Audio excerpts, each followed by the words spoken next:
I want to do a video on words. I'm Piero, and I need to do a video on words because I'm going to talk about words a lot. And so let's talk about words. First of all, as we know, words have more than one meaning. If you look in a dictionary, there's multiple meanings listed. And each meaning consists of two parts, an extension and an intension. Now, the extension is the set of things that the word applies to. So, the word coyote has the extension of all the coyotes that are in the world. The intension is like that dictionary definition that's supposed to pick out. It's supposed to be a way of knowing if something is a coyote in this case or not. So it's kind of like the extension is like all the fish, and the intention is like the net that catches all those fish. And you're trying to have the net designed to catch just the right fish. Now, a lot of analysis of language comes down to trying to get an intention that actually successfully specifies the things you want in the extension. So consider this. You move to a new area, you've never heard of a coyote before. You start seeing coyotes, or really rather people in your village start seeing coyotes one by one.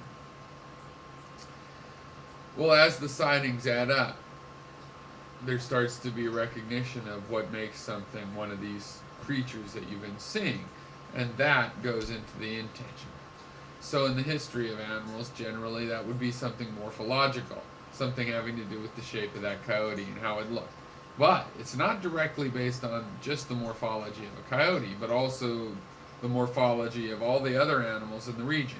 In other words, what you'll describe in your intentional definition of the meaning of coyote, the word coyote, is going to be things that differentiate it from other animals. If it was the only mammal, or the only four-legged creature, or the only creature at all, then you would be able to describe, that morphology in much simpler terms. Okay. There's also a problem with morphological definitions. What about if a coyote puppy is born, or pup is born, that is mutated in some way? Let's say it can survive, but that it's just a ball of fur. It doesn't look like a coyote at all. The morphological definition fails. But we can have a better definition than that. We could have, in a modern time, a genetic definition for coyote, which would identify that mutated coyote is still a coyote, and give us a frame of reference in which to talk about its mutation without having any problems or any